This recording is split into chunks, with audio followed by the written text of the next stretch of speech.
40% पाकिस्तानी जो हैं वो मुल्क छोड़ना चाहते हैं। तकरीबन 5.5 मिलियन लोग हर साल पाकिस्तान में हम अपनी आबादी में इजाफा करते हैं।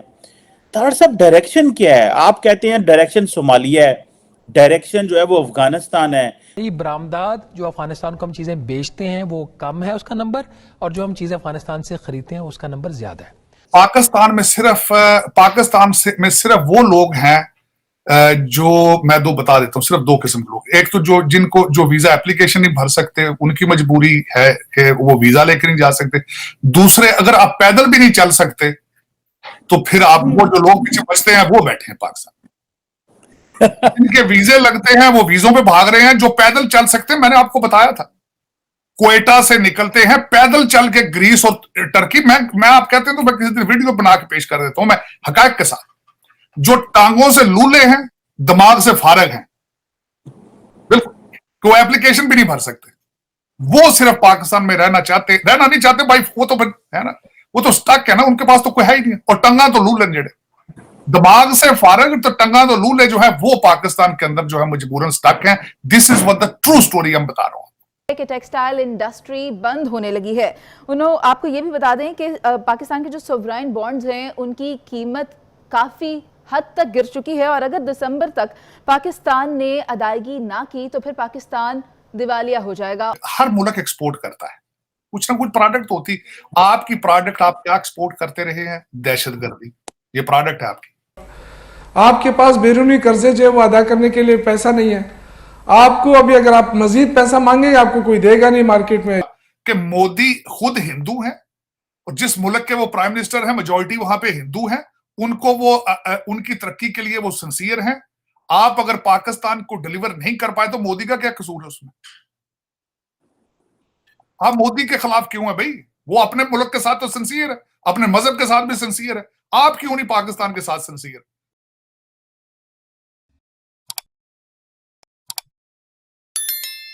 मैं पढ़ रहा था कि तकरीबन एक इस्लामाबाद में एक इंस्टीट्यूट है, Pakistan institute of development economics, बड़ा प्रेस्टिजियस इंस्टीट्यूट इस्लामाबाद में, कायदे आजम यूनिवर्सिटी के अंदर ही है। उन्होंने एक सर्वे किया है कि वो कहते हैं 40% पाकिस्तानी जो हैं वो मुल्क छोड़ना चाहते हैं।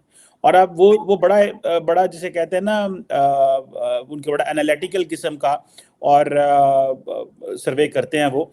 और एक तरफ तो 40% पाकिस्तानी जो हैं वो मुल्क छोड़ना चाहते हैं। तकरीबन 5.5 मिलियन लोग हर साल पाकिस्तान में हम अपनी आबादी में इजाफा करते हैं। तार साहब डायरेक्शन क्या है? आप कहते हैं डायरेक्शन सोमालिया है, डायरेक्शन जो है वो अफगानिस्तान है, आप ये कहते हैं। लेकिन अगर 40% पाकिस्तानी मुल्क छोड़ना चाहते हैं तो सियासतदान क्यों इकट्ठे होकर बैठ नहीं जाते? क्या है ऐसा क्या है जो ये सारे सदर बन जाए, वजीर आजम बन जाए, कोई मिनिस्टर बन जाए, सारा कुछ बन जाए, लेकिन एट दी एंड ऑफ कुछ ना कुछ तो अवाम को डिलीवर कर दें। 40% पाकिस्तानी जो मुल्क छोड़ना चाहते हैं वो तो एम्बेसियों के दरवाजों पे खड़े हैं, उनके वीजे लगे। तो आप देखते हैं कि कोई डायरेक्शन सेट है? ये जो यूथ 40% है, और मुस्लिम यूथ है, वो बुजुर्ग तो नहीं छोड़ना चाह रहे ना, जिनको पता, जिस 65% यूथ की ये बात करते हैं तार साहब, उसमें 40% यूथ तो बाहर जा रही है। तो फिर क्या डायरेक्शन है हमारे मुल्क की? ये इमरान खान के पास खासतौर पे आप कहते हैं उनके पास एजेंडा भी कोई नहीं है, तो फिर हम मतलब वेयर डू वी स्टैंड? हम और हमारे मुसलमान भाई, फहद हुसैन, मैं आपकी बात करने लगूं, फहद हुसैन इमरान शहबाज शरीफ साहब के ऐसे पीएम है, उन्होंने कहा है कि हम जिस मुल्क भी जाते हैं हमें वो कहते हैं पहले अपना घर तो ठीक कर लो, फिर आ जाना हमारे पास पैसे मांगना। ये तो हुकूमत खुद ही मानना शुरू हो गई है। चीमा साहब, पाइड का सर्वे बिल्कुल गलत है, मैं disagree with the numbers. Pakistan में सिर्फ वो लोग हैं जो मैं दो बता देता हूं, सिर्फ दो किस्म के लोग। एक तो जो वीजा एप्लीकेशन नहीं भर सकते, उनकी मजबूरी है कि वो वीजा लेकर नहीं जा सकते। दूसरे, अगर आप पैदल भी नहीं चल सकते तो फिर आप वो जो लोग पीछे बचते हैं वो बैठे हैं पाकिस्तान। इनके वीजे लगते हैं, वो वीजों पे भाग रहे हैं। जो पैदल चल सकते हैं, मैंने आपको बताया था, क्वेटा से निकलते हैं पैदल चल के ग्रीस और टर्की। मैं आप कहते हैं तो मैं किसी दिन वीडियो बना के पेश कर देता हूं, मैं हकायक के साथ। जो टांगों से लूले हैं, दिमाग से फारग हैं, बिल्कुल कोई एप्लीकेशन भी नहीं भर सकते, वो सिर्फ पाकिस्तान में रहना नहीं चाहते भाई। वो तो है ना, वो तो स्टक है ना, उनके पास तो कोई है ही नहीं। और टंगा तो लूले जड़े, दिमाग से फारग तो टंगा तो लूले जो है वो पाकिस्तान के अंदर जो है मजबूरन स्टक है। This is what the true story हम बता रहा हूं, क्योंकि मैं बाहर बैठा हूं खुद और मैं सारा दिन जानता हूं कि किस तरीके से वो एक लफ्ज हमारे खासकर मेरे एरिया से वो कहते हैं डंकी लाख तुर्की आ गए, डंकी लाख गए होते टुर्कियां, डंकी लाख सारा टोटल मेरे फिंगर टिप्स पे मुझे पूछते हैं तो शहर भी बताता तो पैदल किस तरह जाते हैं और मोबाइल फोन पे पेमेंटिंग किस तरह होती है ये भी बता देता।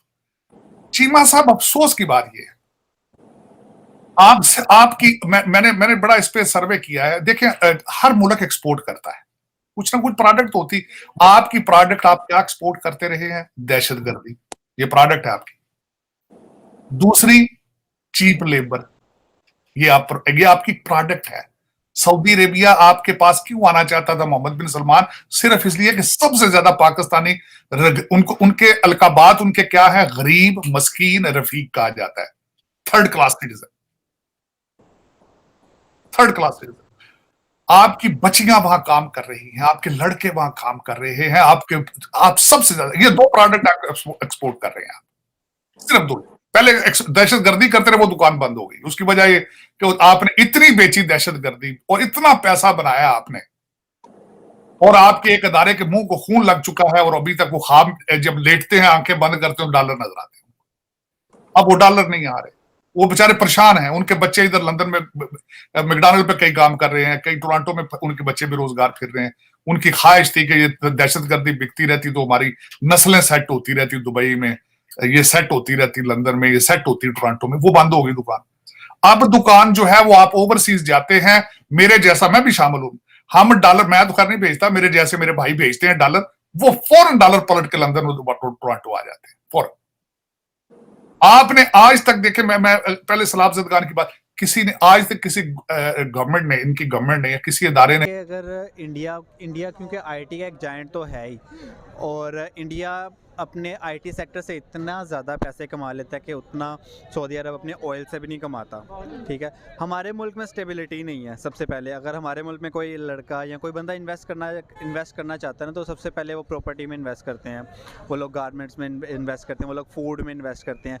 वो लोग आईटी को कुछ समझते ही नहीं है, क्योंकि उनको सही नॉलेज ही नहीं दिया जाता। वो लोग पाकिस्तानी मतलब हमारे यहाँ पर कोई इन्वेस्टर्स अगर आ जाता है ना, तो वो आईटी में इसलिए नहीं इन्वेस्ट करता कि उनको पता ही नहीं है कि इस तरह पैसे कमाए जा सकते हैं या ये कोई सोर्स ऑफ इनकम भी है। जबकि वहाँ पर देखा जाए तो इसको उन लोगों ने बहुत ज़्यादा प्रमोट किया अपनी एजुकेशन के थ्रू, अपनी मीडिया के थ्रू। हमारे यहाँ पर उस तरह की अवेयरनेस नहीं है अभी तक। आईटी को समझ आता है कि शायद ये कोई बातें ही हैं और इस तरह की कोई चीज़ नहीं, इंटरनेट से पैसे नहीं कमाए जा सकते। जबकि फ्रीलांसर्स को अगर देखा जाए तो इंडिया इस टाइम नंबर 1 पे है और पूरी दुनिया से वो लोग पैसे कमा रहे हैं।